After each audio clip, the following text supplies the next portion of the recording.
हम लाए हैं तूफान से ये किश्ती निकाल के, इस देश को रखना मेरे बच्चों संभाल के। कहनी है एक बात यही, इस देश के पहरेदारों से संभल के रहना, अपने घर में छुपे हुए गरदारों से। जिस दिन मैंने कह दिया, मैंने कुर्बानी दी, मैं देशभक्त, मैंने ये किया, उस दिन हम मिट्टी है। तो ये सब के बीच में आपको कभी डर नहीं लगा? जब यारी मौत से, जब मौत हमारी दोस्त है, तो डर किस बात का? जब सर आपने पॉलिटिक्स ज्वाइन कर ली, हमें अगर किसी ने पॉलिटिशियन कह दिया तो मैं कहूँगा ये मुझे गाली दे रहा है। पुल के नीचे, भंडारी पुल से नीचे गाड़ी आई, उन्होंने रिमोट दबाया, 45 किलो आरडी एकदम ब्लास्ट हुआ। तो देखा तो मेरा पैर ही नहीं, छोटा सा लटका हुआ, खून बह रहा है। अच्छा। पर मुझे दर्द नहीं हो रहा। मेरे शरीर के आधे हिस्से में इतना मेरा वेट नहीं जितना मेरे लोहे की प्लेटें हैं। ओके। मैं तो भगवान भरोसे चला, राइट। मैं तो भारत माँ की सोच पे चला। देखो जी, ये दर्दें सर्दियों में होती फूलों की तरह लगती है, ये एक जीवन बोनस है। ऑनेस्टली मुझे सर ऐसा लग रहा है कि बॉर्डर मूवी का सनी देओल आके मेरे सामने बैठ गया। बिट्टा चुनाव लड़ेगा, बम्बों से उड़ा देंगे, जो वोट डालने जाएगा उसका हाथ काट देंगे। खून से मिली आजादी की एमएस बिट्टा अपने नौजवान दोस्तों के साथ रक्षा करेगा। बम चले जा, गोलियां चले, खाएंगे, हंस हंस खाएंगे।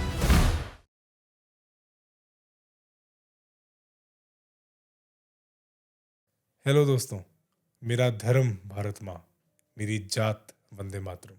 आज हमारे पॉडकास्ट में शामिल हो रहे हैं एक ऐसे वीर जिन्होंने मौत की आंखों में आंखें डालकर देखा, लेकिन कभी पीछे नहीं हटे।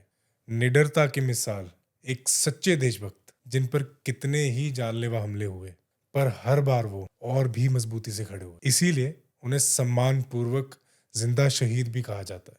हम बात कर रहे हैं मनिंदरजीत सिंह बिट्टा जी की, all India anti terrorist front के chairman, ex cabinet minister and former president of Indian youth Congress. एक सच्चे देशभक्त और लाखों युवाओं के लिए एक जीती जागती प्रेरणा। आज के पॉडकास्ट में हम जानेंगे उनसे उनकी जिंदगी के अनसुने किस्से, आतंकवाद से उनकी लड़ाई के अनुभव और देश की सुरक्षा को लेकर उनके विचार। ये सिर्फ एक पॉडकास्ट नहीं, ये एक आवाज है जो देश के हर व्यक्ति के दिल तक पहुंचनी चाहिए। तो चलिए स्वागत करते हैं the most bombed man who is still alive, mister Maninderjeet Singh Bitta.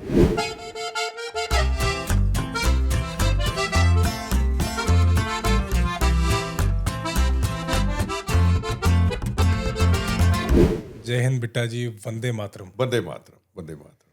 हमारा सौभाग्य है कि आज हमें आपसे मिलने का मौका मिला। जी सर, इस पॉडकास्ट की शुरुआत करने से पहले आपसे एक चीज कहना चाहता हूं, अगर आप इजाजत दें। जी। ऑनेस्टली मुझे सर ऐसा लग रहा है कि बॉर्डर मूवी का सनी देओल आके मेरे सामने बैठ गया। I am getting that patriotic vibe. आप सर एक सच्चे देशभक्त हैं, you are a living legend, and आपने इंडिया के लिए, हमारे देश के लिए जो चीज़ें की हैं और जो आप कर रहे हैं, I salute you for that. Sir, आपने ज़िंदगी में सब कुछ देखा है, from militancy days to bombings to politics, and एक एनजीओ भी बनाया जो कि हमारे देश के वीर शहीदों को सपोर्ट करता है। तो आज हम कोशिश करेंगे सर आपकी ज़िंदगी के हर एस्पेक्ट को कवर करने की, आपकी कहानी, आपकी जर्नी, आपके पेट्रियाटिक किस्से दुनिया के सामने लाने की कोशिश करेंगे सर। बट सर, ये सॉलिड पर्सनालिटी बनने से पहले और ये निर्णय लेने से पहले कि मुझे जंग लड़नी है आतंकवाद के खिलाफ, मुझे जंग लड़नी है मिलिटेंसी के खिलाफ, आपका बचपन कैसा था? देखो कौशल साहब, आपने कुछ बातें कही, देशभक्ति, जो मैंने बहुत कुछ किया देश के लिए। जिस दिन एमएस बिट्टा ये कहेगा कि मैं देशभक्त हूँ, मैंने देश के लिए बहुत कुछ किया, उस दिन बिट्टा मिट्टी से भी नीचे चले जाएगा। गंदी मिट्टी होती ना, उसके भी नीचे चले जाएगा।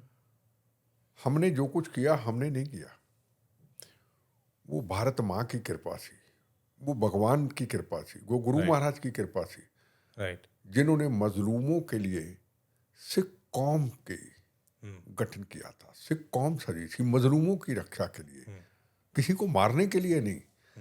तो ये मेरा कर्तव्य है, ये कर्तव्य मुझे उसने दिया। जिस दिन मैंने कह दिया मैंने कुर्बानी दी, मैं देशभक्त, मैंने ये किया, उस दिन हम मिट्टी हैं।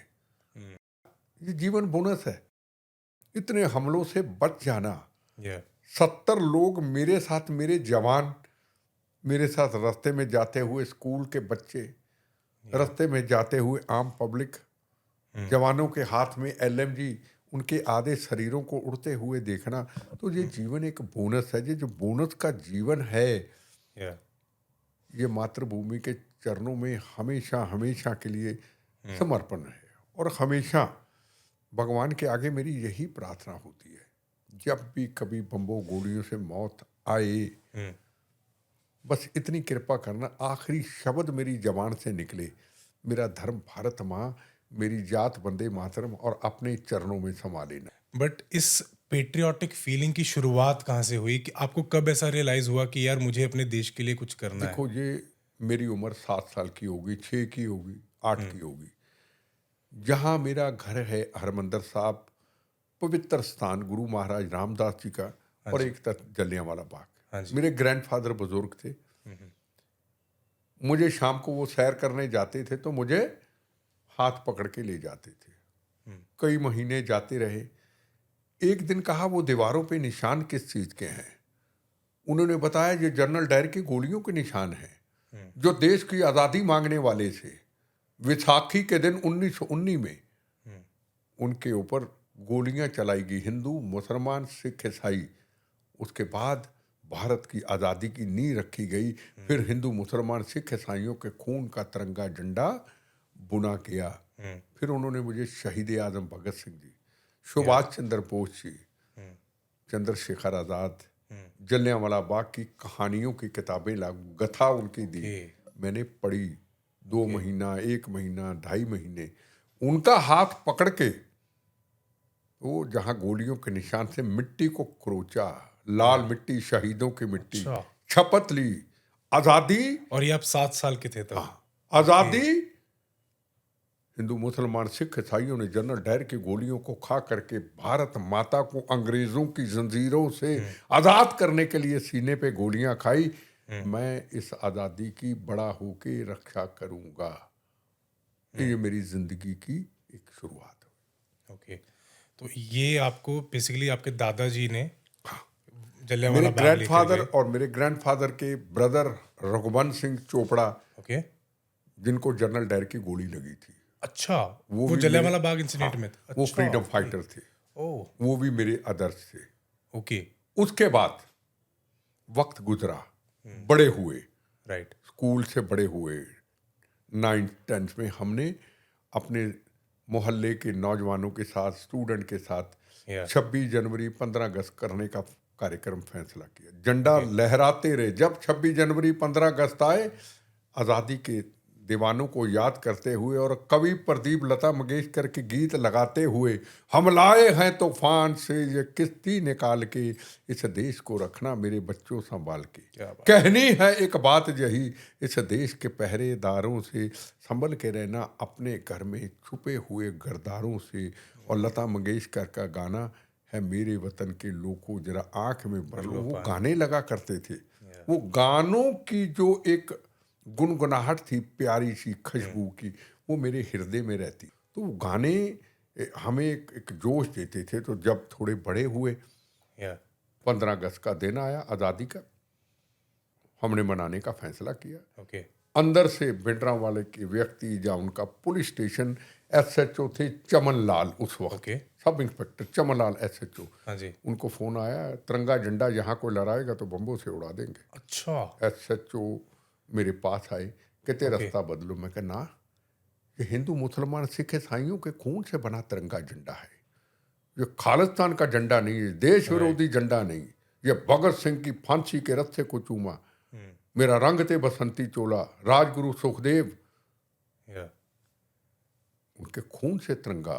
और ये आप क्लास 9th में ये सब आपके सोच, आपके विचार उस टाइम विचार उसने दिए, विचार वो जलियांवाला बाग ने दिए कि जो शपथ ली थी कि आज़ादी की रक्षा करूंगा जलियांवाला बाग के अंदर, वो मेरे इम्तिहान का वक्त मेरे शहीदों ने दिया, मेरे भगवान ने दिया, मेरी भारत माँ ने दिया। इम्तिहान पास भी कराया, मुझे वक्त दिया। मैंने कहा आज़ादी का तिरंगा झंडा एसएचओ साहब यहाँ लहराया जाएगा, बम खाएं या गोलियां खाएं। उन्होंने झंडा जनरल तो डायर की लगाएंगे।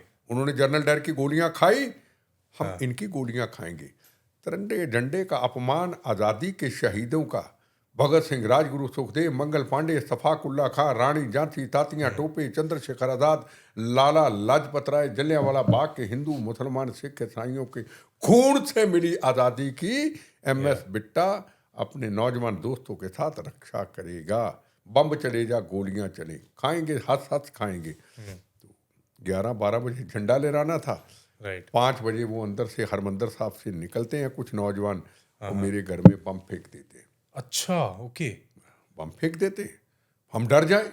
हम उस वक्त शमयाने लगा रहे थे, शमयाने होते थे लाल पीले नीले डब्बी वाले, है ना, वो लगा रहे थे। जैसे बाहर आए और हमने देखा बाहर धुआं था। मेरी जेब में रिवॉल्वर था, मैं फादर का रिटेनर था। रिवॉल्वर मेरे फादर का था, पर उस रिवॉल्वर का रिटेनर था, यूएसए का रिवॉल्वर था। Okay. अभी भी मेरे पास है वो। मैंने अपना रिवॉल्वर निकाला और कोई वाइफ हस्बैंड आ रहे थे बुजुर्ग, मत्था टेक के गुरमख थे। मैंने कोई लड़के तो नहीं करने, इधर गली में गए, फायर करता करता पीछे गए। जब देखा कि मैं थोड़ा सा उनकी हदूद में जा चुका हूँ, मैं वापस आ गया। फिर मैंने 11-12 बजे झंडा जब लहराने लगे, फिर कुछ नौजवान मेरी तरह आए, छोटी छोटी दाढ़ी थी, पंफलेट फेंक दिए, लिखा था खालिस्तान जिंदाबाद। खालिस्तान जिंदाबाद बोलने लगे। तुम्हारी मैं कहा ऐसी की तैसी, मुंह बंद कर लिया। उनके रिवॉल्वर से 2 रिवॉल्वर उनके छीन लिए, गोली नहीं चलने दी। स्टेज ऊंची थी, पुलिस वाले कहते दे दो, मैं कहा नहीं, अभी नीचे फेंका, ले जाओ। अच्छा। फिर अंदर से वो आए, क्योंकि उनका बहुत बड़ा जमावड़ा था, हजारों की भीड़ होती थी। कहाँ मैं थोड़े से नौजवान, कहाँ 150 नौजवान होंगे, कुछ मोहल्ले के लोग होंगे, 200 होंगे, 250 होंगे, कहाँ लाखों की इतनी हजारों की भीड़। शाम को गिरफ्तारियां देते थे। पता चला कि बिट्टे ने पीटा है हमारे लड़कों। अच्छा। उधर से कृपाने लेके आ गए, खालिस्तान जिंदाबाद। तो वो एरिया जो था वो सारा या तो कृपानों का था या कपड़े की दुकानों का था। हमने भी कृपाने निकाल ली। ओके। वो कहते खालिस्तान, हमने कहा भारत माँ की जय, वंदे मातरम बोले सोनिहाल। फिर बीएसएफ ने लाल झंडा गाड़ दिया। इधर से उधर कोई हरकत करेगा गोली चलेगी, चाहे हम हैं चाहे वो हैं। तो ये सब के बीच में आपको कभी डर नहीं लगा, क्योंकि आप सिर्फ क्लास 9th में थे? देखो, अक्सर बच्चा डर जाता है ये सब देखता देखो, हुआ। दो बातें हैं। डर भगवान की कृपा से, भारत माँ की कृपा से हमारे अंदर है ही नहीं। जब यारी मौत से, जब मोहब्बत इस भारत माँ से, जब मौत हमारी दोस्त है, तो डर किस बात का? तो शुरू से वो डर बाहर ही निकाल नहीं, दिया, वो कभी डर आने किस नहीं बात दिया, का? पास ही नहीं आने दिया। डर किस बात का? डर मैं नहीं, उसने ये सेवा भारत माँ ने दी, उन शहीदों ने मुझे दी। वो भगत सिंह, राजगुरु सुखदेव, मंगल पांडे, इत्तफाकुल्ला खां, जिनकी लाल मिट्टी पे मैंने शपथ ली शहीदों की, जलियांवाला बाग, उन्होंने इम्तिहान लिया, उन्होंने मुझे शक्ति दी। शक्तियां तो वो हैं, भगवान के भेजे फरिश्ते थे, जिन्होंने भारत माता को अंग्रेजों की कितने साल जंजीरों से आज़ाद कराया। तो डर किस बात का? तो उसके बाद वो कहते अब तिरंगे झंडे को आग लगाएंगे। 5 बजे तक तिरंगे झंडे के नीचे हम पहरा देते रहे, वंदे मातरम, भारत माता आप की अकेले जय। थे, आपके साथ आप मेरे साथ नौजवान बच्चे थे, दोस्त थे आपके? थे। और उसके बाद तिरंगा झंडा 5 बजे सूरज डूबने लगा, तिरंगा झंडा उतारा, सीने पे लगाया, भारत माँ, भारत माता की जय बोले सोनिहाल। तो हम नेशनल फ्लैग लहराया भी और उतारा भी। तो हम सोचते हैं कई बार कैसे लहराया, कैसे उतारा। तो वो बम भी चला, गोली भी चली। पत्रकार सवाल पूछते हैं, इतने बम्बों से, गोलियों से, हमले से पहला बम कब चला? मैं फख्र से कहता हूँ, पहला बम आज़ादी के तिरंगे झंडे की रक्षा करते हुए बचपन के अंदर चला। मुझे फख्र होता है। पर अगर आप दिल के साथ भारत माँ से प्यार करो, वंदे मातरम, दिल से अपने राष्ट्र को प्रथम राष्ट्र समझो, वंदे मातरम कहो, पूरी भारत माँ की शक्ति, भगवान की शक्ति आपको आशीर्वाद देती है। मेरा लाइफ का अनुभव है। तो हम कई बार ड्रामा करते हैं, नहीं जी दिखावा नहीं, दिल से राष्ट्र प्रथम, तेरा वैभव अमर रहे माँ, हम दिन चार रहे न रहे। कहीं कह के तो दिल से देखो, आपको तो कोई कोई बड़ी से बड़ी शक्ति, शून्य शक्ति, इतने बम्बों के बाद बच जाना, तो ये कोई शहीदों की, उन भारत माता की को कृपा होगी। कराया भी उसने, पास भी उसने कराया। अब मैं कहूँ मैंने किया, मैं कौन हूँ करने वाला? हम तो रुलते फिरते मिट्टी के आदमी है ना। क्या है, शरीर है क्या? नसें हैं, चमड़ी है, सब कुछ ये वही कराता है। आपने कॉलेज भी आई गेस पूरा नहीं किया सर, उसका भी पीछे कोई रीजन है? देखो, दो बातें हैं, ये पढ़ाई और कॉलेज की पढ़ाई में बड़ा फर्क है। अगर राष्ट्र, भारत माँ, भारत माता की आजादी की रक्षा की आपको सेवा देती है, तो इससे बड़ी पढ़ाई क्या हो सकती है? सौभाग्य भारत मिल माता गया। की सेवा,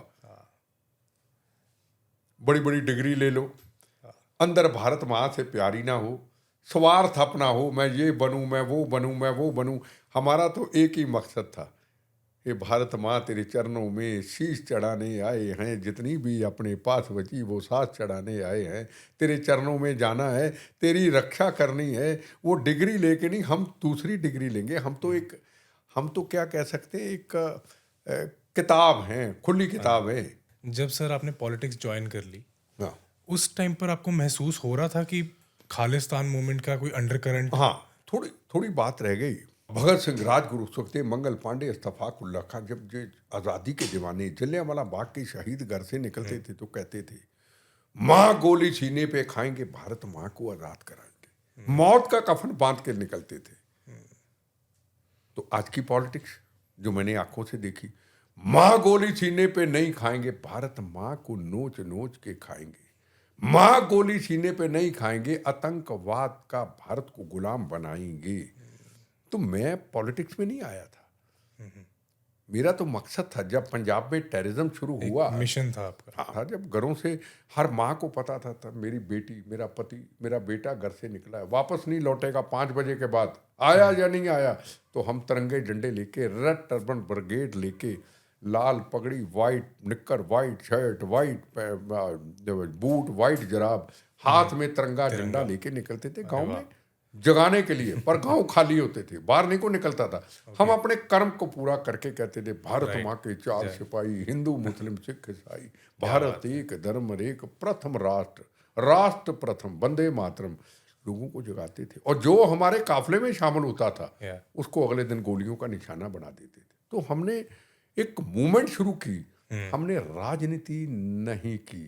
राजनीति उस वक्त चुनाव लड़ा जब अमृतसर में उसी एरिया में कहा गया आतंकवादियों से, जब हिंदुस्तान के प्राइम मिनिस्टर नरसिम्हा राव ने कहा, बिट्टा जी बहुत हो गया गवर्नर रूप, अब लोकतंत्र लाना है। पीएम ने कहा, हमें पंजाब में चुनाव कराना है, कांग्रेस की सरकार बने, बीजेपी की बने, सीपीएम की बने, सीपीआई की बने या अकाली दल की बने, हमने मौत का कफन आपके पहना दिया। पीएम हाउस में मौत का कफन पहना दिया और हमने चुनाव लड़ाने थे। पर जब आतंकवादियों ने कहा, बेगुनाहों के कातलों ने कहा, बिट्टा चुनाव लड़ेगा, बम्बों से उड़ा देंगे, जो वोट डालने जाएगा उसका हाथ काट देंगे, तुम्हारी मैं कहा ऐसी की तैसी, मरने के लिए तैयार हैं, लोकतंत्र लाने के लिए, बहनों के सुहागों की रक्षा के लिए, बच्चों को यतीम होने से बचाने के लिए, खून की नदियां और ना बहें, 100 बार बम गोलियां खाऊंगा और लोकतंत्र लाऊंगा। लोकतंत्र आया।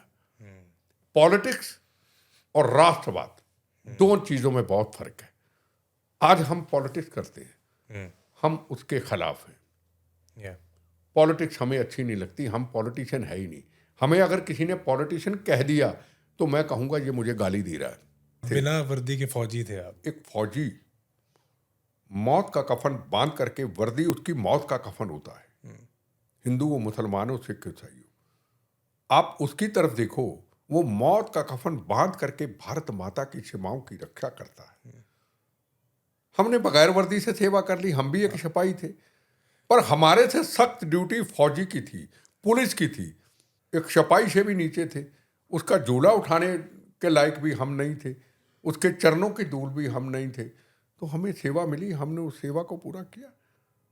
वो हमने जो भगवान ने हमसे कर्तव्य पूरा कराया वो किया। तो घर वालों के लिए कभी डर ऐसा महसूस नहीं हुआ? ना ना, कोई डर नहीं। जाना है तो जाना है। ओके। कभी उन्होंने मेरे हौसले को तोड़ने की कोशिश की। ओके। मैं फिर कहूं, जब फौज का जवान अपने घर से निकलता है, वो अपनी माँ को, अपनी पत्नी को, अपने बच्चों को वो ये कहता है, अपने अंदर आवाज नहीं देता, तुमसे धोखा कर जाऊंगा पर भारत माँ से धोखा नहीं करूंगा। वही मैं था, फौजी।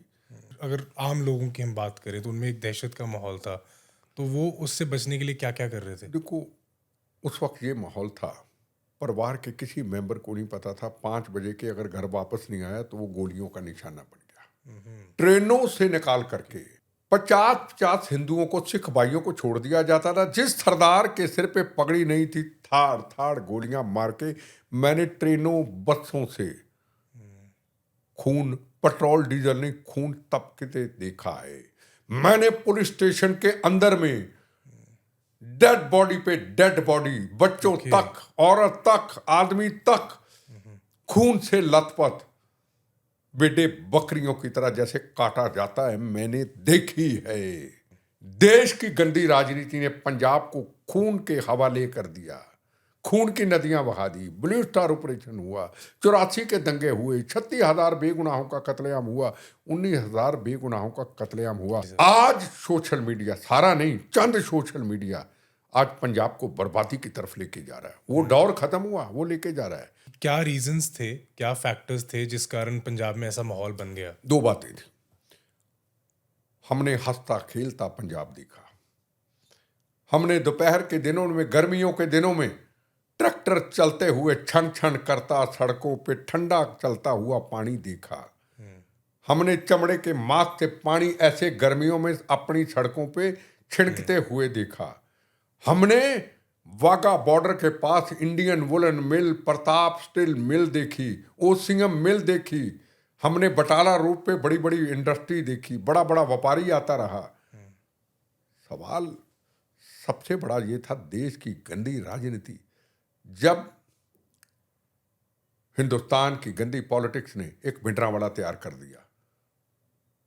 भिंडरावाला पहले आतंकवादी नहीं था, वो एक पाठ करने वाले गांव के व्यक्ति थे, गुरुद्वारे में पाठ करते थे, सच्चाई से पाठ करते थे। जब वो राजनीतिक लोगों के हाथों में चढ़ गया, राजनीतिक लोगों ने इस्तेमाल करने की शुरुआत की कि भिंडरावाले को अपने कब्जे में करके कांग्रेस पूरी पंजाब में हमेशा राज करेगी, अकाली दल को खत्म कर देगी। बात कहानी छोटी सी थी। वो छोटी सी लगी हुई आग जब भिंडरावाला हरमंदर साहब में गया, पाकिस्तान ने हथियार भेजे, पाकिस्तान ने AK-47 गोला बारूद भेजा, अंदर ढाल और किला बन गया, लोगों को मारना शुरू कर दिया, हंकार में आ गया कि खालिस्तान बनाएंगे। ISI का भी रोल था सर? ISI की सारी प्लानिंग थी ना, सारी पाकिस्तान से। हथियार कहां से आए? को हिंदुस्तान से थोड़ा दे रहा था। जितने हथियार पकड़े जाते थे सारे USA, Pakistan, made in Pakistan, Germany, वो हथियार पकड़े जाते थे। गोला बारूद पकड़ा जाता था। वो हाथ से निकल गया। गंदी पॉलिटिक्स ने नींव रख दी। वो जो गंदी पॉलिटिक्स ने नींव रखी, धर्म की ठेकेदारी ने नींव रखी, उसमें ब्लू स्टार ऑपरेशन भी हुआ, 36,000 बेगुनाहों का कत्लेआम भी हुआ, 19,000 हिंदू भाइयों को भी उजाड़ दिया गया, मार दिया गया। 84 के दंगे हुए, इंदिरा गांधी को भी मार दिया गया, और अभी तक हम उठे नहीं। 43 साल मुझे हो गए देखते देखते, पूरे 43 साल। अगर गुरु महाराज की को कृपा हुई तो पंजाब ठीक हो सकता है। हम कभी सुधरेंगे नहीं, ना पॉलिटिशियन हम सुधरेंगे, ना धर्म के हम ठेकेदार समझेंगे। हम कुर्सी और सत्ता के लिए गंदी राजनीति करते हुए, चौधर की भूख ले लेते हुए, सोशल मीडिया में अपने आप को आगे आने के लिए किसी हद तक जा सकते हैं। हम पहले से भी बुरे हालातों की तरफ इस पंजाब को धकेल रहे हैं। सर, जब आप पर आतंकी हमले होने शुरू हुए, जब आप एक्टिवली टेररिज्म के खिलाफ लड़ाई लड़ रहे थे, उस टाइम पर आपको उनकी तैयारी का अंदाजा था कि कितने प्रिपेयर्ड हैं, कितने वेल इक्विप्ड हैं? देखो, मुझे इस चीज़ का करीब फर्क नहीं पड़ा, ठीक है ना।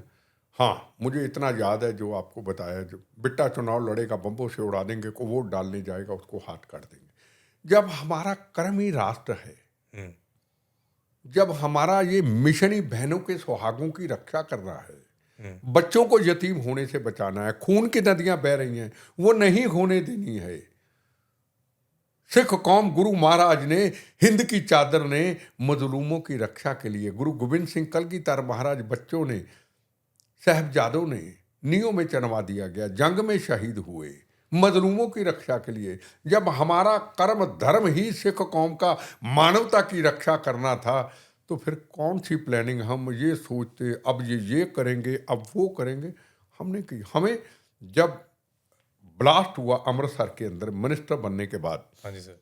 जब मैं पहले फंक्शन में जा रहा था, सरकारी फंक्शन में, उससे पहले गोलियां चल रही थी, मैं क्रसिस पे चलता था, तो मैंने अपने ओएसडी को बोला कि सुबह मेरे पे हमला होगा। आपने कहा ना अच्छा। प्लानिंग, हाँ क्योंकि जी मुझे सर। सुरक्षा की बहुत उसकी कृपा से ओके। नॉलेज है, ओके। क्या होगा क्या हो सकता है, राइट सर। कोई इन्फॉर्मेशन नहीं होती, भगवान की कृपा है। मैं कहा सुबह ब्लास्ट अच्छा, होगा। इंटेल वगैरह नहीं आता था हैं? गवर्नमेंट की तरफ से? कोई इंटेल या खबर ना, नहीं? वो काम ओके। मेरा ना, मेरा आईबी ना रा ना ओके। पुलिस, ये कामों में मैं पढ़ता ही नहीं, ये ओके। मेरा किसी से लिंक ही नहीं। ओके। क्योंकि अगर आप ये सोचना कर दो यार मारेंगे वो करेंगे, अब उनसे पूछो तो आप डिप्रेशन में आ जाएंगे ना। आपका मिशन है मौत, आपका मिशन है देश, आपका मिशन है बहनों के सुहागों की रक्षा करना। इस पंजाब में खालिस्तान नहीं बनने देना, जीवन देना है तो मौत का कफन बांध लिया, बचाना है तो भारत माँ काम करा लेना, भगवान काम करा लेना, नहीं तो अपने चरणों में ले जाना। ये सोच, ये पुलिस डिपार्टमेंट का काम होता, हम नहीं इस सोच पे पढ़ते थे। तो हाँ जी सर। मैंने उनको कहा कि सुबह ब्लास्ट होगा। ओके। हाँ, कहता कैसे? मैं कहा अखबारों में इश्तिहार आ गया, ये मिनी खालिस्तान है, अमृतसर बन चुका है जहां मैं जीता हूं, ये कार बम लगाएंगे, ये गोलियां कहीं हमला करेंगे। कहता कैंसिल। मैं कैंसिल नहीं होगा, हमने मौत के कफन बांधे हैं, हमने पंजाब को अमन शांति देना है, बहनों के सुहागों की रक्षा करना है, बच्चों को बचाना है, पंजाब देश से टूटने नहीं देना है, पंजाब खालिस्तान नहीं बनने देना है, हम जाएंगे। ओके। मुझे नहीं पता था गोलियों से, मेरे बम्बों से पैर खराब था, मैंने क्रसिस छोड़ा, चला तो मैं चल पड़ा। रात को 1 नंबर कमरा सर्किट आउट। ओके। कहता साहब आप चल गए? मैं कहा सुबह आज़ाद हो गए, हाँ। अब हम सुबह नई जंग की तरफ तैयारी है। अब मैं कहा सुबह निकलेंगे, क्रसिस के बगैर जाएंगे। मुझे याद है ओके। मटका सिल्क भागलपुर का, बिहार का आता है, मटका सिल्क क्रीम पीला कलर, ओके। बहुत प्यारा था, मैं सिलवाया हुआ था, वो मैंने पहना। Right sir. तिल्ले वाली जूती पहनी, हाँ हाँ। है ना, उसको कहते पाकिस्तानी जूती वैसे कहते हैं, इधर कहीं फरीदकोट साइड से मुक्तसर से मिलती है, तो मैं पहनी। मैं अपनी गाड़ी बुलेट प्रूफ की तरफ पड़ा। ओके। तुरंत मेरा जो ड्राइवर था, मिनिस्ट्री की गाड़ी था, उसने तिरंगा झंडा खोल दिया, कहता साहब इसमें बैठो। मुझे पता मौत मेरी दोस्त सामने खड़ी है, बम गोलियां चल सकते, रात को कह चुका हूं, पर वो तिरंगे झंडे का एक ऐसा इश्क, ऐसा नजारा, मैं कहा नहीं चल तेरी गाड़ी में बैठ। तो बुलेट प्रूफ गाड़ी आप छोड़ के दूसरे में बैठ गए? वो तिरंगे झंडे के नशे में, ओके। तिरंगे झंडे के मोहब्बत में, प्यार में, मेरे और देश का झंडा। एक दिन पहले न्यूज़पेपर में आ गया था कि आप कहीं जा रहे हैं। ना ना ना, हाँ वो आ गया, अखबारों में तो इश्तिहार आपको आ उससे ऐसे लगा कि अटैक होगा? हाँ, क्योंकि अखबारों में एडवर्टाइजमेंट आती है डिपार्टमेंट की, आज मंत्री जी यहाँ, मैं अकेला नहीं, सबका सीएम कहाँ। ओके। तो मेरे दिमाग में आ गया कि ये जो कि कुछ गड़बड़ हो सकती है। गड़बड़ हो सकती है। आपने कहा ना, हाँ जी। ये भगवान की कह रहे, इन्फॉर्मेशन नहीं कोई।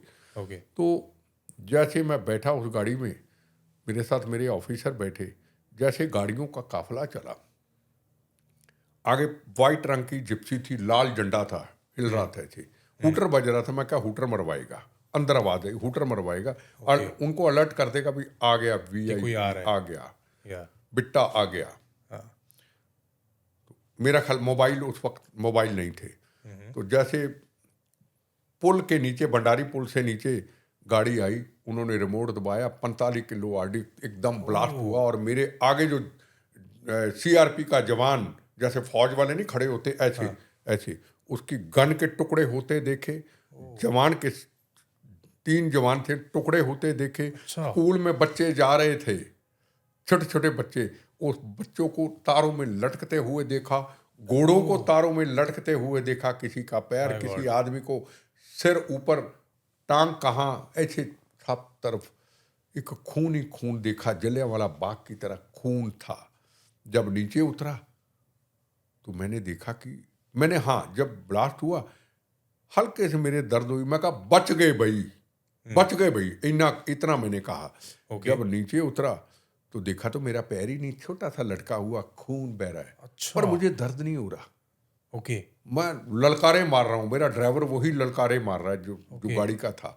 फिर मेरे गनमैन आए, उन्होंने मुझे पकड़ा, उस पकड़ के वक्त महसूस नहीं हुआ कि आपके चोट लग गई है? मैं वही इंजर बताता, हो गए मुझे आप? पता ही नहीं चला, खून बह रहा, दर्द नहीं हुई। Okay, right. देखो भगवान की क्या कृपा, को बेहोश ही नहीं हुआ।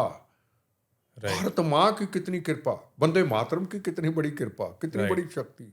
और मेरे जब जवानों ने मुझे पकड़ा, लेके जा रहे थे, ऊपर से फिर बदमाशों ने, गुंडों ने, बेगुनाहों के कातलों ने मेरे ऊपर गोलियां चलाई। बॉम्ब ब्लास्ट के बाद गोलियां भी? फिर गोलियां चलाई, को Okay. ट्रक के ऊपर थे, अच्छा। पूरी प्लानिंग के साथ वहां गाड़ी आ गई, कैसे खड़े थे। मतलब बम्बों से जो बच गया, जो गोलियों से नहीं बचना चाहिए, इतने गुंडे बदमाश मतलब थे। वो पूरी तैयारी? पूरी तैयारी थी, पर मुझे नहीं Okay. पता था कि वो इतनी तैयारी। Okay. मैं तो मौत का कफन बांध के चला गया था। जब गनमैन को गोलियां लगी, पर गनमैनों ने हौसला नहीं हारा, और लंबी चौड़ी सड़क पार करके एक शीशे की, नया शीशा लगा, टूट गया, उसके ऊपर मुझे लटा दिया, और गनमैन Okay. वहीं मर गया, मैं शहीद हो गया। गनमैन आपका वहीं मर गया? वहीं शहीद हो गया। एक था, अच्छा। वो जख्मी था, पर उसने हिम्मत की, मुझे उठाया। फिर पिछली गाड़ी से मेरे पीए आए, मेरे अंकल आए, और उन्होंने मुझे उठाया, और बुलेट प्रूफ गाड़ी में पैर, अंकल को मेरे पैर जो थे उसको जोड़ा, और मुझे अच्छा, वो अलग हो चुका था पैर? अलग, मतलब छोटा सा था, इतना सा, ओके। है ना, वो जोड़ा, और मुझे गाड़ी में बिठा दिया। ओके। गाड़ियां उस वक्त सब जगाड़ की होती थी, सारी जगाड़ ऐसे तोड़ के, नया आतंकवाद का, मतलब गाड़ियों का पता नहीं था कैसे बनानी। जैसे स्पीड ब्रेकर आया, गाड़ी खराब हो गई। फिर मुझे उतारा, फिर पैर को जोड़ा, फिर उतारा, फिर पैर को जोड़ा, फिर कुदरती भगवान की कृपा से, भारत माँ की कृपा से स्वराज माता आ गई, नीले रंग की। ओके। उस ऊंचाई बड़ी होती है, पर उस स्वराज माता को हाथ रोका, कोई पुलिस नहीं थी, सब तबाह हो चुका था, खून ही खून था, लाशें क्या थी। कैजुअलिटी काउंट था सर? मेरा ख्याल है कितने साथी आपके साथ के साथी 35 लोग उस शहीद? वक्त, आम पब्लिक, बच्चे दुनिया से चले गए। जब स्वराज माजदा में मुझे पैर जोड़ करके मेरे अंकल ने बिठाया, तो मैं होश में था। ओके। अंदर से आवाज एक ही थी, मेरा धर्म भारत माँ, मेरी जात वंदे मातरम। उस टाइम भी आपके अंदर से यही आवाज आ रही? उसकी कृपा, ओके। मेरे नहीं, उसकी कृपा। मैंने कहा कक्कड़ हॉस्पिटल ले चलो, सरकारी अस्पताल मत लेके जाना, इंतजाम सही नहीं होगा। कक्कड़ लेके गए। मुझे पता है, जब डॉक्टरों ने मेरे इंजेक्शन लगा के बेहोश किया, तो डॉक्टर बोलते हैं उस वक्त भी तुम बेहोशी में यही कहते रहे, मेरा धर्म भारत माँ, मेरी जात वंदे मातरम। फिर मुझे पीजीआई में ले जाया गया, चंडीगढ़। और पीजीआई में जब ले जाया गया, तो मेरे माता जी ने वहाँ एक भजन लगाया, हरबंस सिंह रागी जगाधरी वाले, है ना, हैं, बड़े अच्छे भजन करते हैं। अब वो दुनिया में नहीं है, मेरे आदर्श हैं, मेरे गुरु हैं। उनके 2 शब्द मुझे याद हैं, जो आज भी सुनता हूँ। हम आदमी एक दम के पल की खबर नहीं, आंख ऐसे हुई तो दुनिया से चले जाएगा। मतलब एक इंसान को बताया, मान मत कर, अहंकार मत कर, कब झटका लगे आंख भी ऐसे हो जाएगी, खत्म हो जाएगा।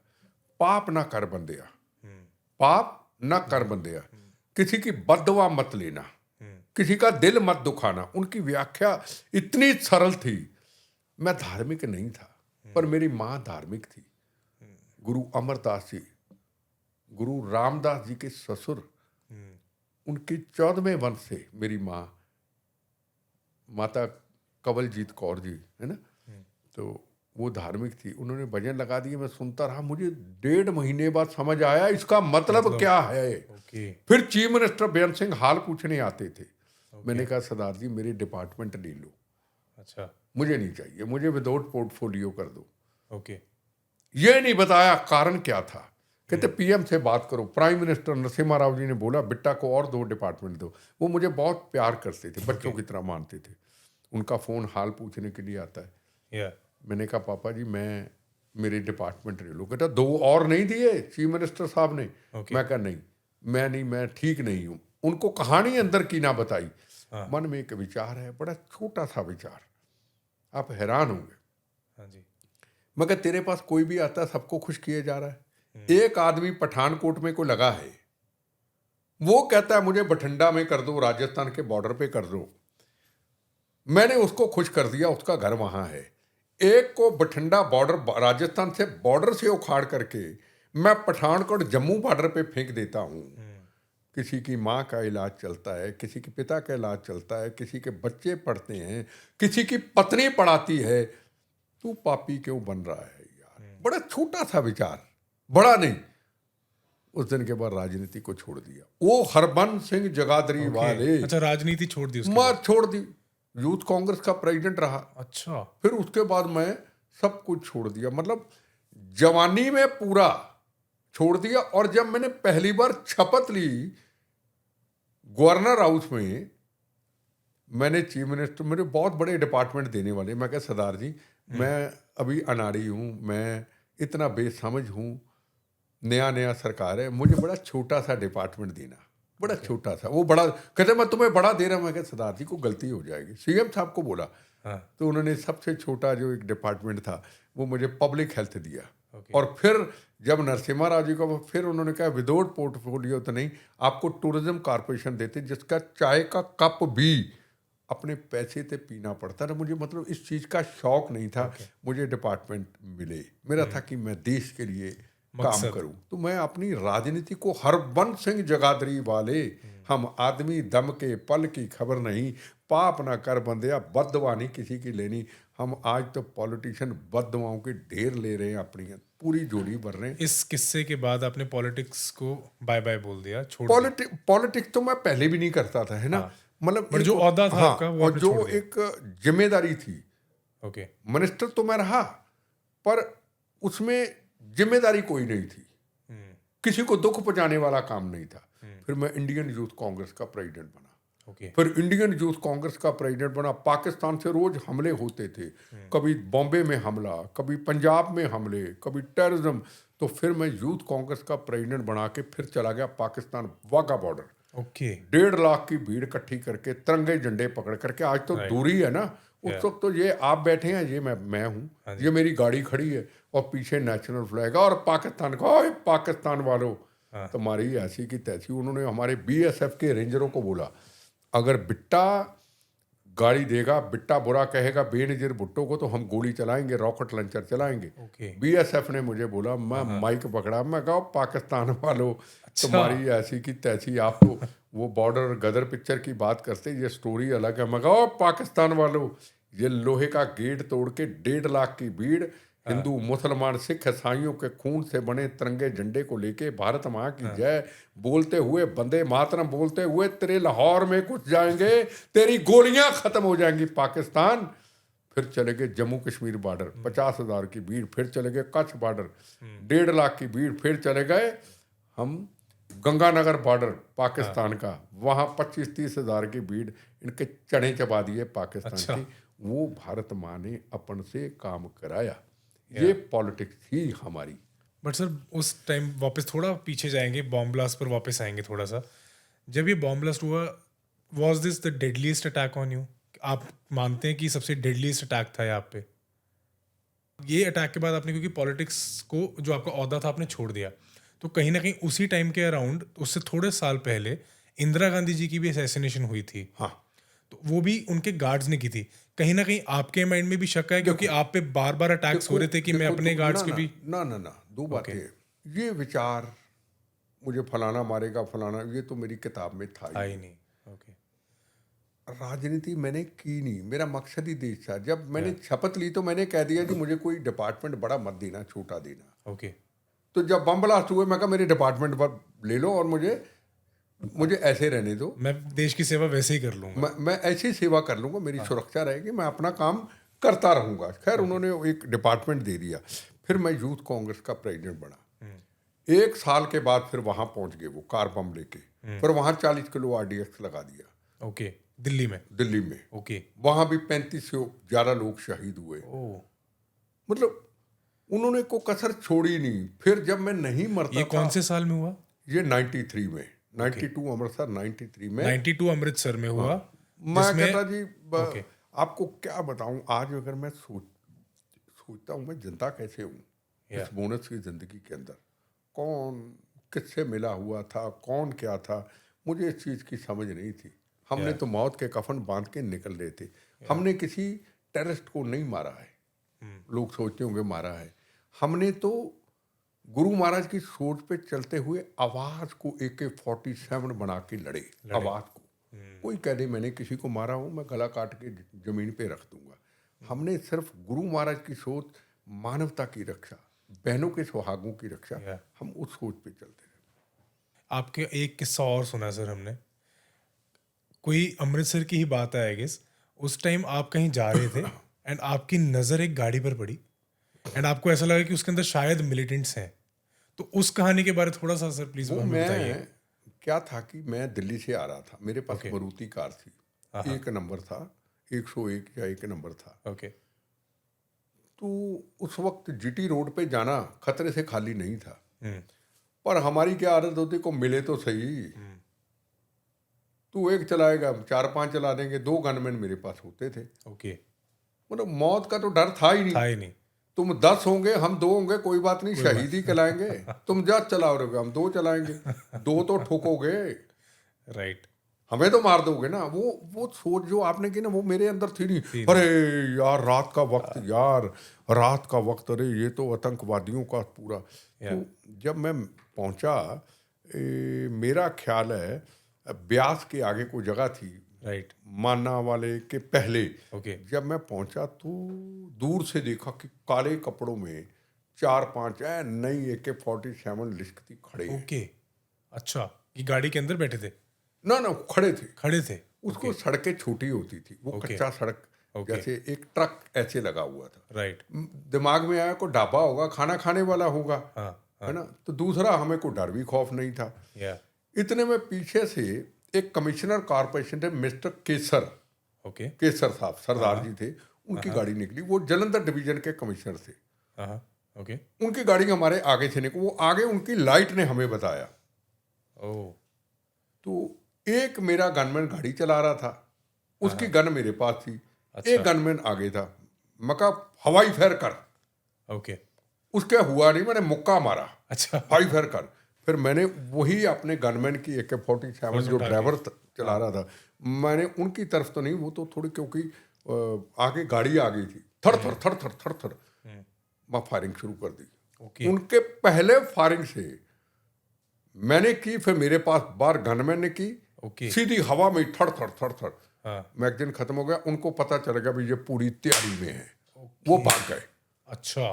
फिर मैं जंडियाला पुलिस स्टेशन में पहुंचा, रात को दरवाजा बंद।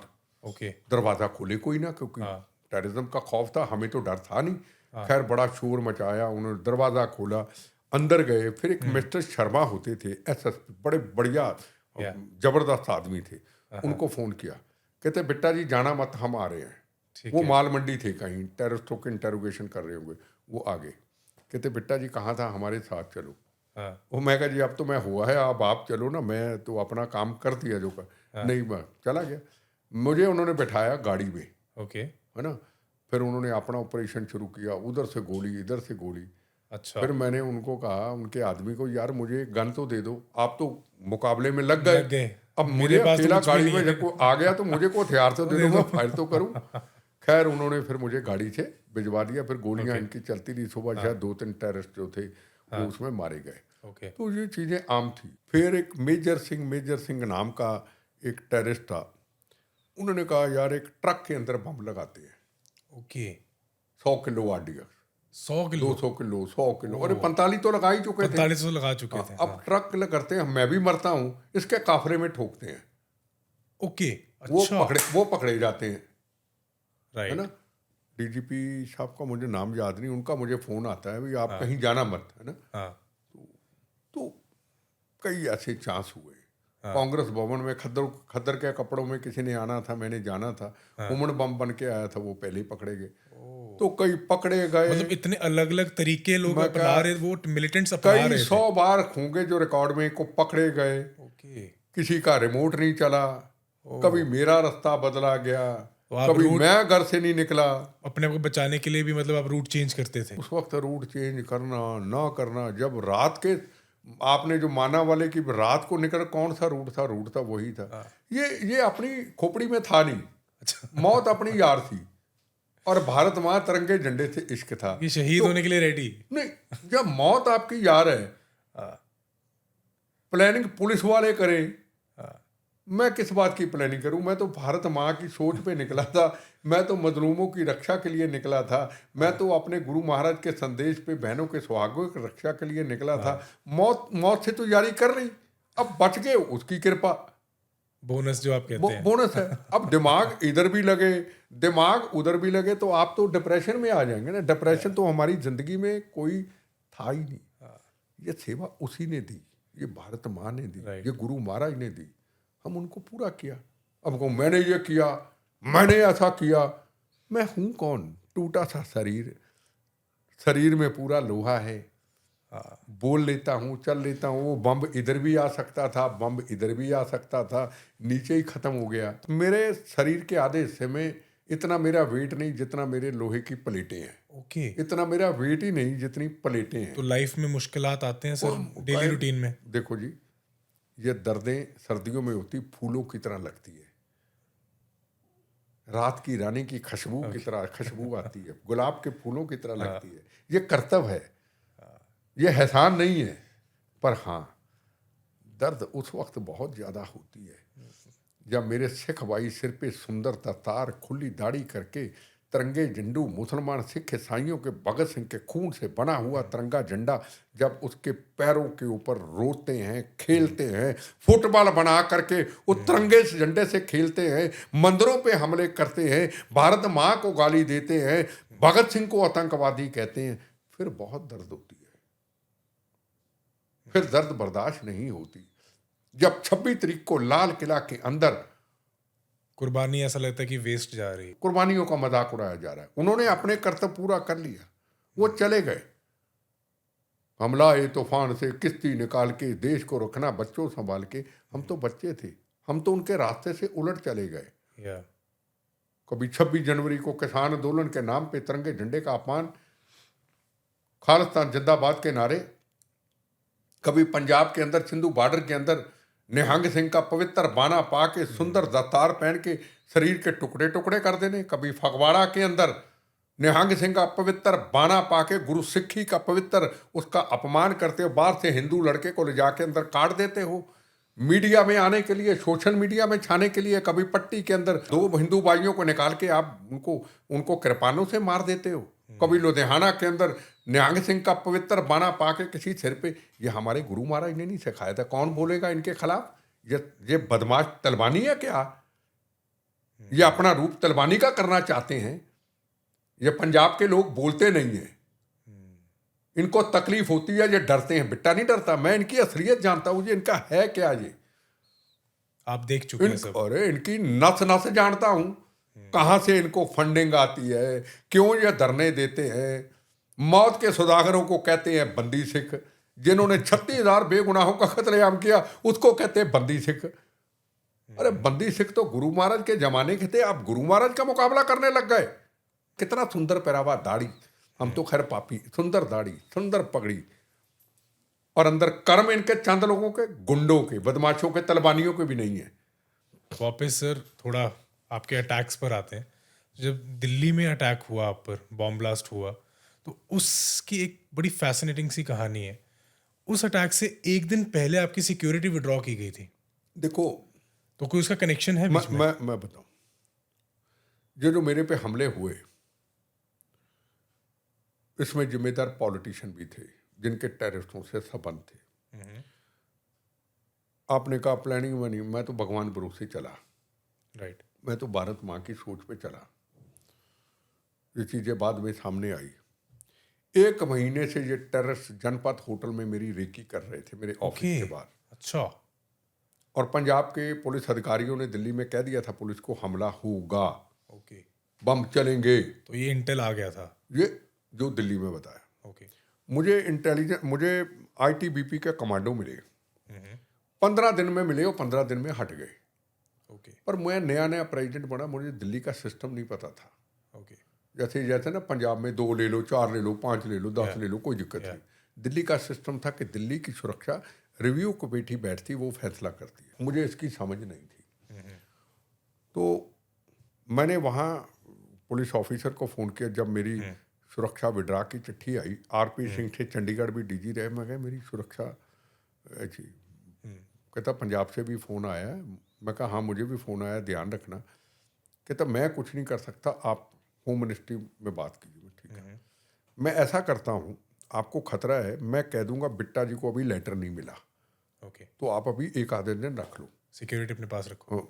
ऑफ द रिकॉर्ड, ओके, प्यार में, दोस्ती में, या जो भी Right. भगवान की कृपा थी। तो अगले दिन मैं होम मिनिस्टर को मिलने जा रहा था, एसपी चौहान को। कोई मेरा 11:30 बजे का टाइम था।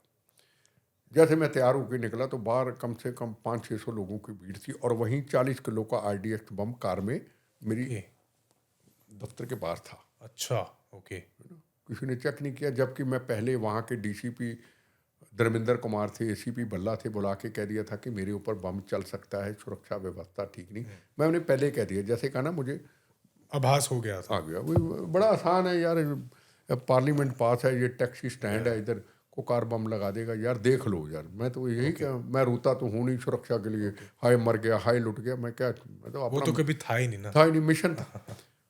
तो खैर कहते जी हम देखते हैं। मैं चलो ठीक है। Narasimha Rao ji prime minister England जा चुके थे।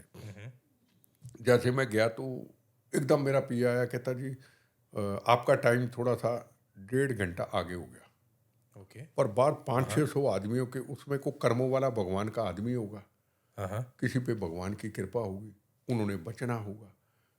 अगर राइट, उसी वक्त चले जाता तो 500-600 आदमी तो मर जाता। बिल्कुल, 500-600 आदमी वहां पर था उस तो टाइम था, बम मौजूद। के छिकड़े उड़ते, मर जाता। अब इन कहानियों को कौन सुने, या कौन अफसर सुने, कौन पॉलिटिशियन सुने, किसको दर्द हो? ये तो मुझे दर्द पता ना, मैंने देखा है। या कहता जी आप इनको मिल लो, फारग कर लो, क्योंकि नया नया प्रेसिडेंट बना था, जोश था, जिंदाबाद जिंदाबाद, है ना। या तो मगर खुली ग्राउंड थी, मगर आ जाओ भाई, सबको मिले। मिल के फिर कहते एक CPWD के ऑफिसर थे, चीफ इंजीनियर, मेरा दफ्तर रेनोवेट होना था, बहुत बड़ा ऑफिस था। सामने अटल बिहारी वाजपेयी जी का घर था, ओके, अच्छा, इधर ली मेरिडियन होटल था। तो मैं जैसे उनको मिलने लग गया, पब्लिक जाती रही, कुछ रह गई, 50-60-100 रह गए। राइट, मगर टाइम होगा, गाड़ियों का काफिला निकला। जो सुरक्षा विड्रा होनी थी हाँ, वो उस आरपी सिंह के कारण ऑफ द रिकॉर्ड कि होम मिनिस्टर को मिलने जा रहे हैं, तो मैं कह दूंगा चिट्ठी नहीं मिली, वो रह गई। हाँ, हाँ, अगली जैसे काफिला निकला, तो सिक्योरिटी वहीं थी आपके पास उस टाइम? नहीं सुरक्षा थी, of the record of the record थी। थी। ओके, राइट, जैसे निकला वो रिमोट चला, जो अगली गाड़ी थी हाँ, उड़ गई। ओके, अच्छा उस वक्त भी मेरी बुलेट प्रूफ गाड़ी रिपेयर होने के लिए पंजाब गई थी, मैं मिनिस्ट्री की गाड़ी में था। मेरे ड्राइवर की आंखें चली गई, मेरी थोड़ी पाँव पे चोट आई, अच्छा, लाशों की लाशें बिछ गई, किसी का सिर अलग, किसी की टांग अलग, किसी का सिर अटल बिहारी वाजपेयी की कोठी में गिरा, ओह, किसी की टांगें गिरी, ली मेरिडियन का शीशा तोड़ करके ऊपर को फॉरनर थे वो बेहोश हो गए। माय गॉड, 40 किलो आरडीएक्स बड़ा होता है, बहुत चारों तरफ तबाही, पार्लियामेंट बिल्कुल पास। चलो मैंने गनमैनों को कहा गोली चलाओ, मैं कहा हवाई फायर करो। मेरे पास भी रिवॉल्वर थी, मैंने जो अपना वो फार्मूला था माना वाले का, वो फायर कर तो दो। आप अक्सर अपने साथ वेपन कैरी हाँ करते मेरे थे? पास फायर करो। हमने थाड़ सबने टुकड़ों फाइट हवाई फायर शुरू कर भी ये करेंगे। या फिर मेरे थोड़ी तकलीफ क्योंकि कहीं ना कहीं वो माइंड में आ जाता है कि अमृतसर में भी ऐसा ही हुआ था, बॉम्ब फायर ब्लास्ट हुआ, करो, उसके मतलब बाद आप किसी की तरफ मत करो, हवाई हवा फायर में करो, करो, है ना भाई। हम तैयार हैं अभी भी, ये मत समझना कि हम मर गए, हम Yeah. तैयार हैं तुम्हारी Yeah. ऐसी की तैसी। Yeah. उसके बाद पुलिस कमिश्नर कौशिक आता है, हाँ, दिल्ली पुलिस को। राइट, कहता हो मैं क्या हुआ? कहता जरा सुरक्षा विड्रा हुई, किसी को बोलना मत। मैं बच्चा था, मैं ना समझ था, सरकार हमारे, ठीक है जी, मैं नहीं कहता। ओके, उसके बाद मुझे कहते हॉस्पिटल चलो। हाँ, मैं कहा राम मनोहर लोहिया मत लेके जाना, मेरे पास ही था।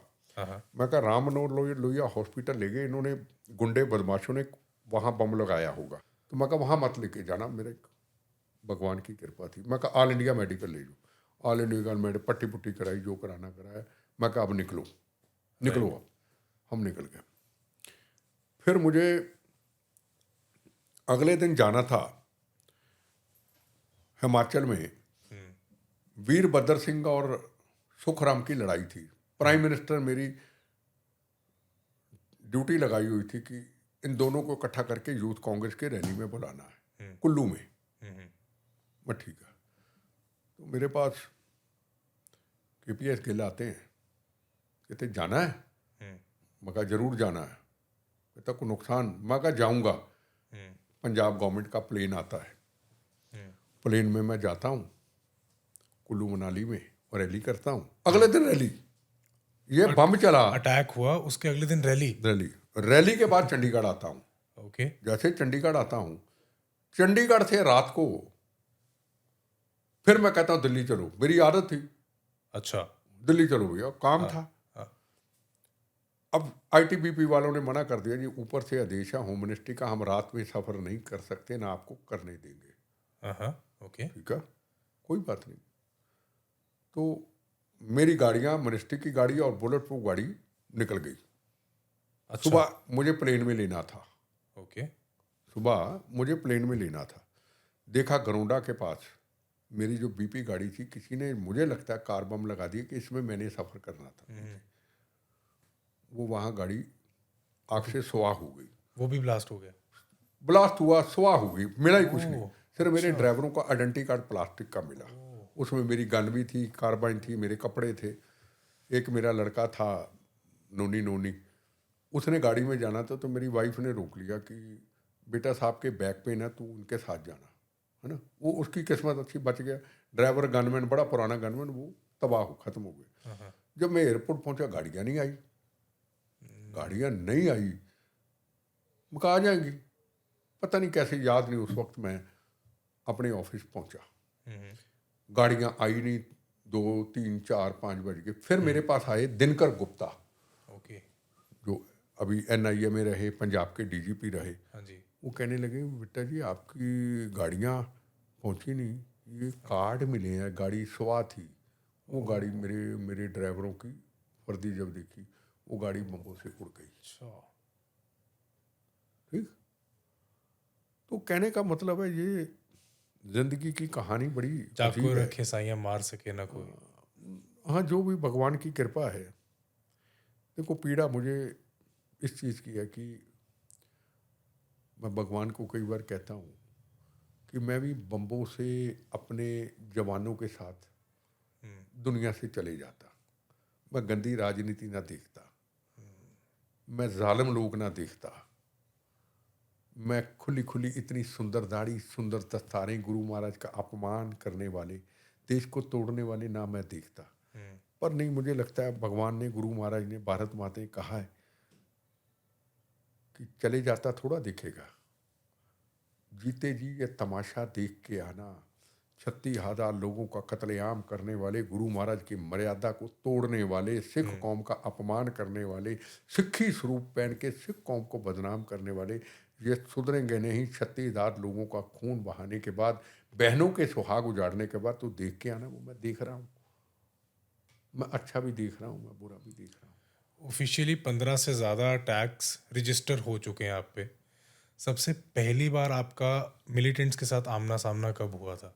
वही जब आज़ादी का तिरंगा झंडा पहले लहराया, ओके, वही था। वही वो जब आप क्लास 9th में थे। सबसे पहले आज़ादी का दिन, एक शहीदों ने आज़ादी लेके दी, एक आज़ादी की रक्षा के लिए मुझे मौका मिला बम खाने का, तिरंगा झंडा लहराने का। मजा आ गया ना, इतिहास में आ गया ना। एक आज़ादी लेके दी, एक आज़ादी की तिरंगे झंडे की रक्षा करते हुए पहले बम चला। क्या बात। मर जाते तो शहीद कराते, बच गए तो इन गुंडे बदमाशों को देख रहा हूँ, अच्छे को भी देख रहा हूँ, ड्रामेबाजों को देख रहा हूँ, पॉलिटिशियन ड्रामेबाजों को देख रहा हूँ, हर तरह के व्यक्ति को देखता हूँ, रिसर्च करता हूँ। इस आदमी को मौत का डर नहीं, इसको आदमी को भगवान का डर नहीं। ये इतने सुंदर पहनावे पाके क्या कर्म कर रहे हैं ये लोग। अब मुझे अगर पूछो कि मौत क्या है, मौत बड़ी बड़ी प्यारी चीज़ है। हाँ, एक जरूर मेरी लाइफ की एक आखिरी ख्वाहिश है, मैंने एफिडेविट लिखा है। एक जैन धर्म है, एक जैन धर्म ना, ओके। तो मैं उनके आगे बड़ा सिर झुकाता हूँ, जो टोडरमल जैन, जिन्होंने गुरु महाराज गुरु गोबिंद सिंह जी के साहबजादों के लिए उस वक्त 700 करोड़ की ज़मीन, जब औरंगजेब की जालिम कहते थे कि बच्चों के लिए, संस्कार के लिए, माता गुजरी जी के लिए जगह नहीं होगी, तो उसने 700, 600, 500 करोड़ की जगह अशिवरियाँ दे करके उनका संस्कार किया था। एक मैं कर्ज चुकाना चाहता हूँ। ओके। तो मैं जैन धर्म के बड़ा प्रभावित हूँ। मैं पालिटाना, गुजरात की सौराष्ट्र की धरती है, उनके सारे धर्म स्थानों पे मैं जाता हूँ और उनके संतों के चरणों में मैं कहता हूँ जब भी मेरी मौत आए, मेरा संस्कार पंजाब की धरती पे ना हो। ऐसा क्यों सर? ऐसा इसलिए, ये गुंडे बदमाश चंद खालिस्तानी, हाँ। जिनको मैंने किसी को मारा नहीं है, मैंने तो गुरु महाराज की सोच पे, भाई गनैया जी की सोच पे, भाई गनैया जी वो थे जो गुरु महाराज की फौजों की जब जंग होती थी, जो मुगल थे जो वार करते थे बंदूकों कृपानों से, उनकी मलम पट्टी करते थे। तो गुरु महाराज को कहते हैं, गुरु गोबिंद सिंह महाराज को सब, कि हम लड़ाई करते हैं, जख्मी करते हैं, ये मलम पट्टी करके जिंदा करते हैं। उनको सवाल पूछते हैं, कहता मुझे हर मजलूम के अंदर, हर व्यक्ति के अंदर मुझे गुरु गोबिंद सिंह नजर आता है। मैं तो उनकी सोच पे चलते हुए इस रास्ते पे चला, मैं उस रास्ते पे चला। तो मैं तो यही कहूँगा कि ये जो जीवन है, ये एक जीवन बोनस है, और जिसमें रास्ते में कोई रुकावट नहीं है। और जब मेरी मौत आए, इन्होंने जीते जी भी गाली देनी है और इन्होंने मरने के बाद भी गाली देनी है। इन्होंने कहना सौदा लगाता भाई, एडी दाढ़ी सुंदर गोल सौदा लगाता। वो मैं किसी को मारा था? वो तो ऐसी की तैसी किसी को मारा था मैंने तो मजलूमों की गुरु महाराज की सोच पे की। अब तुम सुंदर दस्तारा पहन के एडी एडी करके, तुसी सुंदर दाढ़ी, पवित्र लोग कहते संत, और तुम करते हो 4 लोग गंदे कर्म। तुमने जीते भी गाली देनी, मरे भी गाली देनी है, सब चेक चुक सहन कर दिए। भैया मुझे उठा के उस वक्त ले जाना पालिटाना, यहाँ से 1000 किलोमीटर से बड़ा फासला होगा, और जब मेरी बॉडी पड़ी हो टोडरमल जैन के गुरु आदिनाथ जी महाराज, उनके चरणों में पड़ी हो, तो आसपास तख्तियाँ लगा देना, उसमें लिखा हो जियो और जीने दो। और ये गुंडे बदमाश, बेगुनाहों के कातिल, 36,000 बेगुनाहों के कातिल, इनकी लोगों को मारते हुए उनकी डेड बॉडी, ट्रेनों से खून, वो सारी प्रदर्शनी शमशान घाट में लगाना, और तुम्हारी ऐसी की तैसी जाते वक्त ऐसा तुमको बदनाम करके जाऊंगा, शायद तुम्हें सुधार आ जाए, जीते जी तो नहीं गए। ये मेरी ख्वाहिश है। ये पंजाब की धरती को इतना लहू लुहान कर दिया इन लोगों ने। ऐसी सोच मैंने पहली बार सुनी है। मतलब मेरे पास शब्द नहीं है इस चीज पे, मैं क्या बोलूं। दो बातें हैं। वो कहता रहे, गाली देता रहे, यार सच बोल रहा हूँ, को तुम्हारे से डरता हूँ। तुमने जीते भी गाली देनी, मरे भी गाली देनी है, तो वो वहां जाऊंगा ना उसके चरणों में, तुम्हारी गुंडो बदमाशो, तुम्हारी औकात बताऊंगा, लिख के जाऊंगा, ये देखो। अगर पैदल बॉडी गई तो पूरा तमाशा तुम्हारा निकालता, तस्वीरों का प्रदर्शन, सब तुम्हारी फोटोएं रखी, तुम्हारी करतूतें साथ साथ चलेंगी, तुम्हारा जुलूस निकालूंगा। प्लेन में को ले गया मैं कह नहीं सकता, जैसा माहौल होगा वैसा करूंगा, छोड़ूंगा नहीं, जवाब दूंगा इनको पूरा। मकसद जब मेरी लाश भी पड़ी होगी ना, मेरी लाश के आग निकलती होगी, एक एक लपट में इनको, गुंडे बदमाशों को, इन खालिस्तानियों को, बेगुनाहों के कातलों को, सिक्खी स्वरूप को बदनाम करने वालों को जवाब दूंगा मैं। उस वक्त क्या करोगे? मेरी लपटों से लड़ोगे? लड़ लेना मेरी लपटों से, और समा जाऊंगा भारत माँ के चरणों में। और मेरी जरूर मेरी आखिरी ख्वाहिश होगी, हे भगवान आदिनाथ जी महाराज, गुरु गोबिंद सिंह महाराज, अगर मुझे जन्म देना तो जैन धर्म में देना। मैं टोडरमल जैन, जिन्होंने गुरु गोबिंद सिंह महाराज के साहबजादों को अपना 500 करोड़ की अशफरियाँ से जमीन दी थी माता गुजरी जी के मैं उनका कर्ज चुका सकूं, टोडरमल जैन का कर्ज चुका सकूं। खत्म कहानी। ये कहानी शुरू और ये खत्म। और आखिरी वक्त जब भी आवे धर्म भारत माँ मेरी जात वंदे मातरम, समा लेना।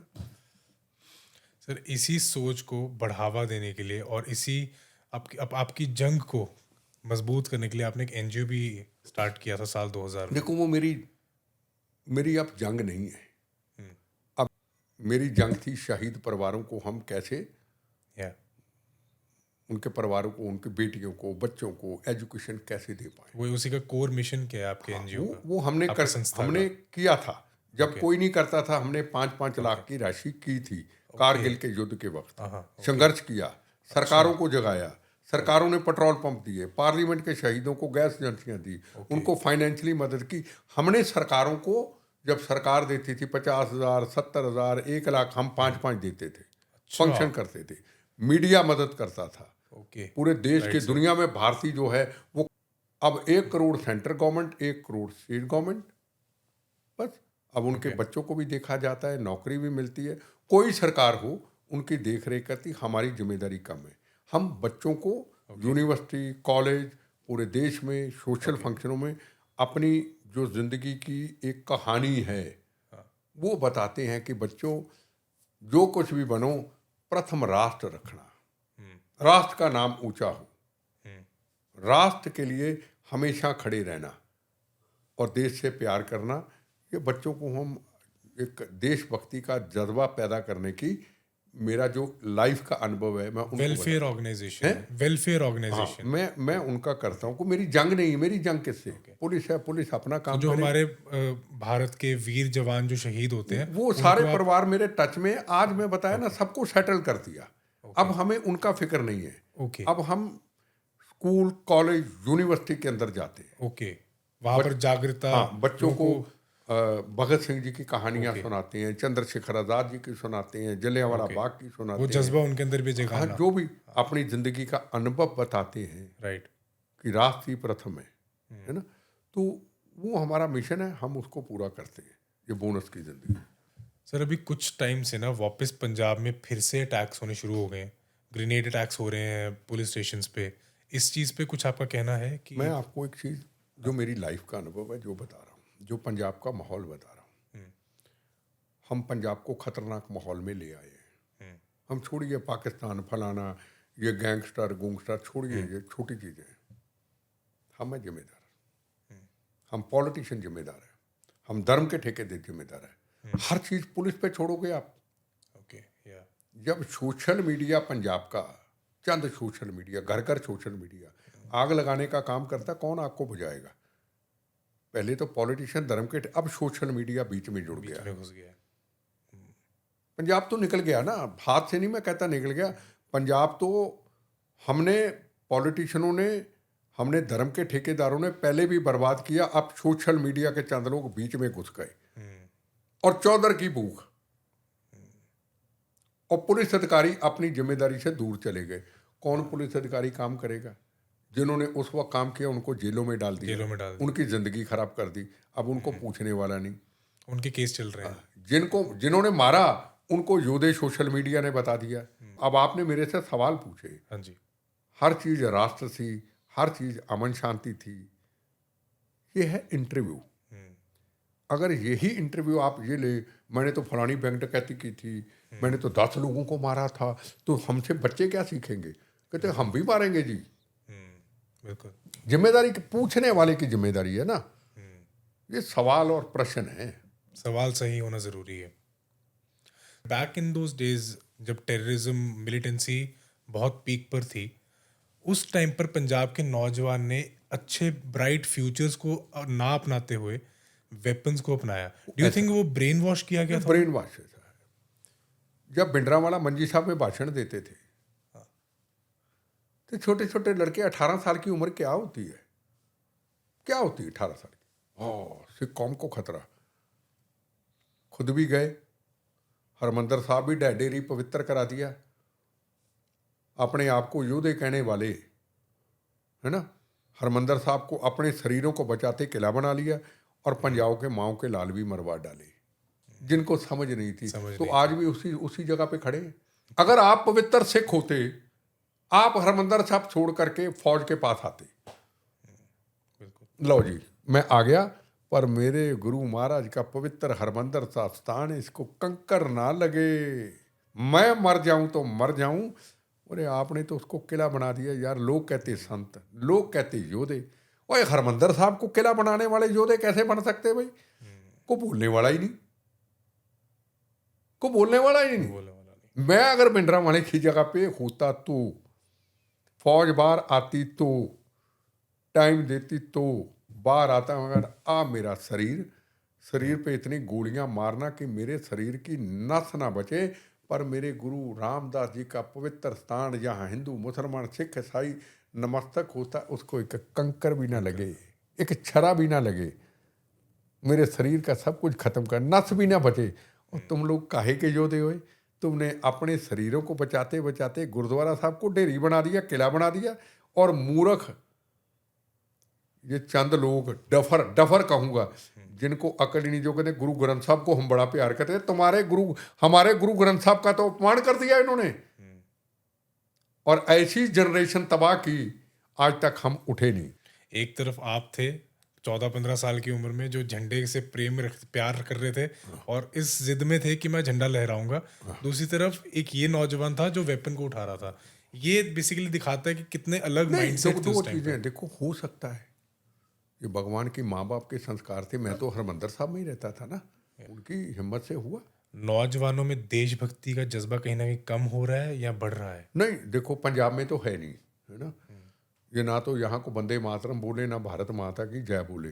जिसने गाली देनी डाली दे, मैं तुम्हारी ऐसी की तैसी क्या परवाह करता हूँ। जैसे मैं कहीं और जाऊँगा, अभी मैं गुजरात में गया, सूरत में, तो किसी बहुत बड़े डायमंड के व्यापारी के घर में खाने पे गया, तो नीचे उतरा तो बच्चे इकट्ठे हुए थे, वंदे मातरम, भारत माता की जय।